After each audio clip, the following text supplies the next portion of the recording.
Bugungi kunda mamlakatimizda turli millat va illat vakillarining o'zaro totuv inoq hayot kechirayotgani jamiyatimiz taraqqiyotining muhim asosi bo'lib xizmat qilmoqda. Ayniqsa yosh avlod orasida millatlararo do'stlik, mehr-oqibat va hamjihatlik g'oyalarini mustahkamlash, qadriyat va an'analarni hurmat qilish, madaniyatiga qiziqish ruhida tarbiyalash borasida qator amaliy ishlar olib borilmoqda. Bunga yaqqol misol tariqasida Sarimish bolalar sog'lomlashtirish oromgohida o'tkazilayotgan yozgi dam olish mavsumini keltirish mumkin. Mazkur oromgohda o'zbek, qozoq, rus, qoraqalpoq, tojik, tatar va boshqa bir qancha millat vakillari farzandlari birgalikda quvonchli, mazmunli va esda qolarli tarzda dam olishmoqda. Ularga yaratilgan qulayliklar, sog'lomlashtiruvchi dasturlar, madaniy-ma'rifiy tadbirlar, ayniqsa millatlararo totuvlik va do'stlik ruhidagi ishlanmalar ularning bir jamoa sifatida shakllanishida muhim rol o'ynamoqda. Yurtimiz bo'ylab ajoyib bayram do'stlik festivali nishonlanmoqda. Sarimish bolalar sog'lomlashtirish oromgohida ham bugun ajoyib katta do'stlik festivali. Oromgohimizda 676 nafar bolajonlar, 215 nafar ishchi xodimlar, katta bir ahil oila bo'lib yashab kelmoqdamiz. Oromgohimizda rus, qoraqalpoq, qozoq millati vakillari bir oila bo'lib yashab kelmoqdamiz. Asosiy maqsadimiz bolalar o'rtasida do'stlik ishlarini mahkam bog'lanib qolishi va bir umrlik do'st bo'lib qolishlari. Festivalimizda ko'rib turganingizdek bolajonlarimizning kayfiyati a'lo darajada. Ular oromgohimizda mazza qilib dam olishmoqda.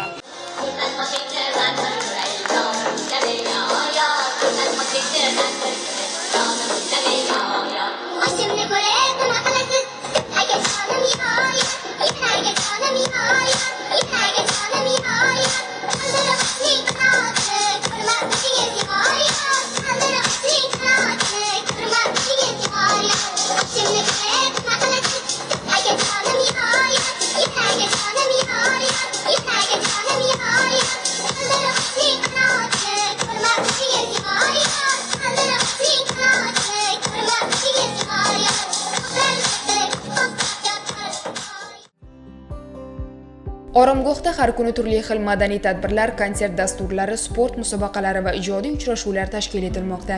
Bolajonlar o'zbek xalqining qadimiy raqslari bilan bir qatorda boshqa millatlarning ham raqs san'atini o'rganib, ijro etishmoqda.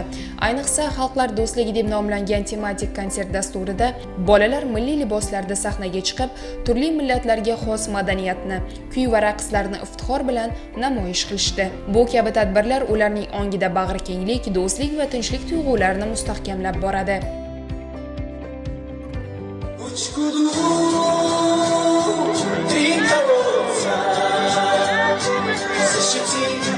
Защити нас от солнца, ты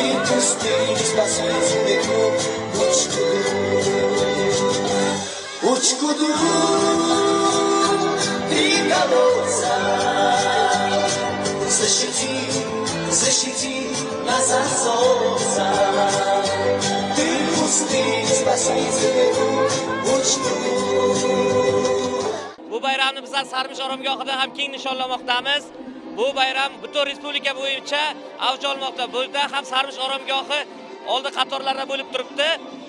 Mana ko'rganingizdek, tarbiyachi, yetakchilar bu bayramni biz keng nishonlab olib borib, har xil sahna ko'rishlarni namoyish etib kelmoqdamiz. Bolajonlar juda ham ulardan xursand. Bu bayramni bizga har doim ko'tarinki kayfiyat, bolajonlarning quvonchiga quvonch ulashib kelyapti. Mana O'zbekistonda har xil millatlar yashab kelmoqda, tinchlik va totuvlik hech qachon O'zbekistonimiz tinchligiga ko'z tegmasin iloyim. Har doim biz birgamiz va olg'a qadam bosib, har doim birga bo'lib yashash hammamizga nasib etsin.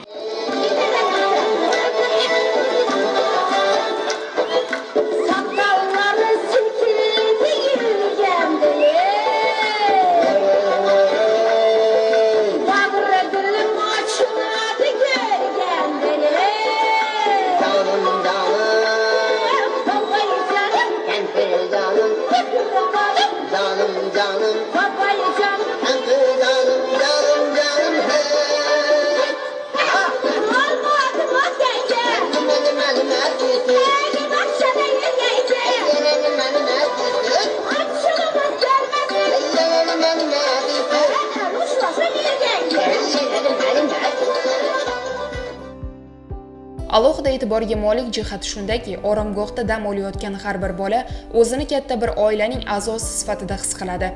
Bu yerda insoniy qadriyatlar, o'zaro hurmat va do'stlik ustuvor o'ringa ega. Bu esa albatta xalqimiz orasida tinchlik, osoyishtalik va ijtimoiy barqarorlikning poydevoriga aylangan xalqlar do'stligining amaldagi ifodasi hisoblanadi.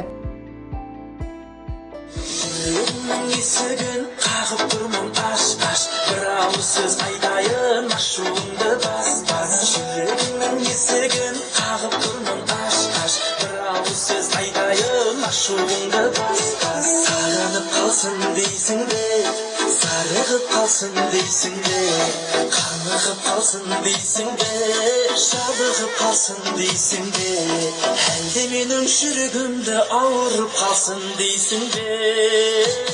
Shirikning esigin qag'ib turman ash-ash, birov so'z aytayin mash'umda bas-bas. To'g'ilmasin o'sha ko'zlaringda jas-jas, ortiq ko'rinmay seni o'zga bilgan ras-ras.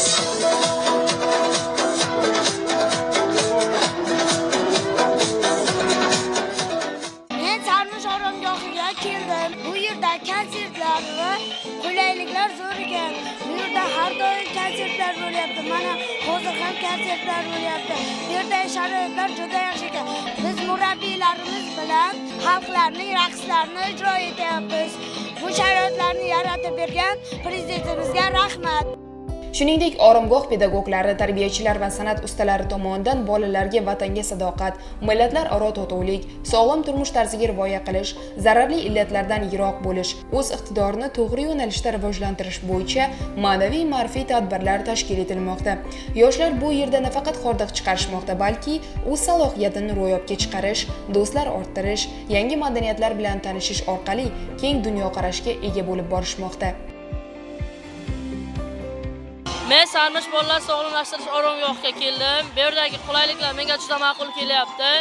Bu yerda men turli xil millat vakillari bilan do'stlashdim va bu yerdagi sahna ko'rishlarga o'z jamoamiz bilan har kuni chiqaryapmiz. Hammaga bayram muborak.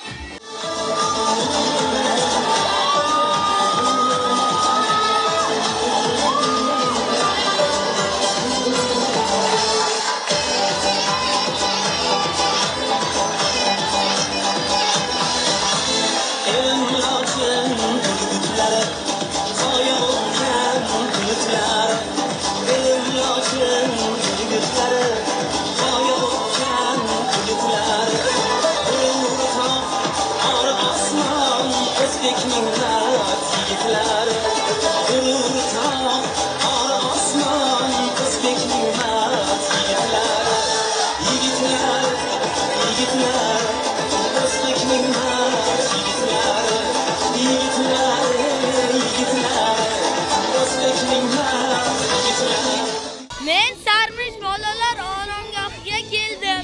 Bu yer maroqli ekan. Men do'stlarim bilan turli xil sarguzashtlarni uchratdim. Menga bu yer juda ham yoqdi.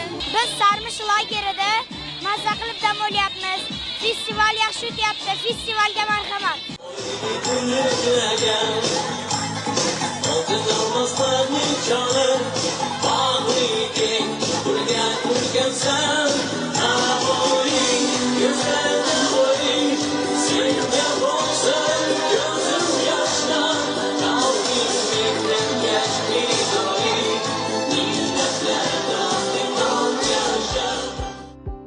Xulosa qilib aytganda, Sarmish sog'lomlashtirish oromgohida bolalarning osoyishta va samarali dam olishi bilan birga, ularning qalbida do'stlik, ahillik va millatlararo birdamlik g'oyalari chuqur singib borayotgani quvonarlidir.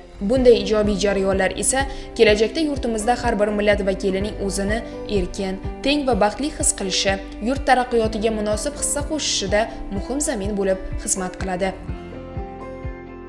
Xalqlar do'stligi bu baxtimiz, kelajagimiz va mustahkam birdamligimiz ramzidir.